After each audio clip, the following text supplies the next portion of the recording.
tsy honohontsony fa maty namono tena tao an-trano ny Mambrakotarvelo. Raha araka ny vaovaovao iray teny amin'ny trano fonenany tokony ho tamin'ny 1:20 ora maraina teo dia voalaza fa maty nitifiteny izy satria naheno feo mba sy indroa tao an-trano fatoriny ny mpanampiny.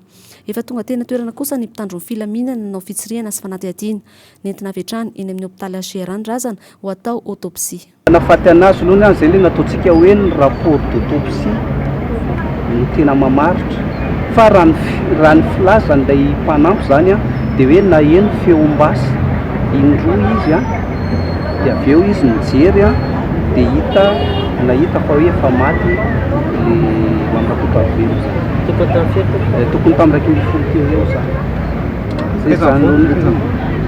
Io moa zany zay le nataontsika teo hoe mbola ataontsika ny autopsie zany dia ny rapport d'autopsie ny tena mamaritra an'izay zany fa misy base pistoleta ao tsy afaka mitentsika hoe io ve no analyse fa zay nataontsika hoe manomboka ny famorana zao fa efa vita zany constat atao amin'ny toerana nisy an'razany dia ho alefany amin'ny morgue izy ho atao autopsie dia aorianan'izay zany tsika tena mahita hoe inona marina le misy diam-bazaha sy olona-tazomina be anatin'io le hoe olona-tazomina araka ny fitenitsika teo zany dia hoe mpanampy vavy ny tao ka io mpanampy vavy io zany dia efa miaraka aminay ny brigade criminelle zao ho enona ny fanambarany mahakasika an'izay zava-misy niseho androany zany. Aiza mipetraka ilay diam-bala?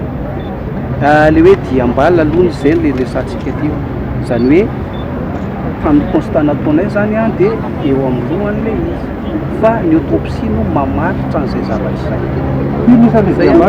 Mbola tsy afaka miteny izay satria mbola ho atao autopsie tsika fa ny constatation aloha dia nahitana zany fa le hoe firy mety mbola tsy hitatsika fa ny autopsie zany no manao ny izay l'examen misy ny rapport zay zany.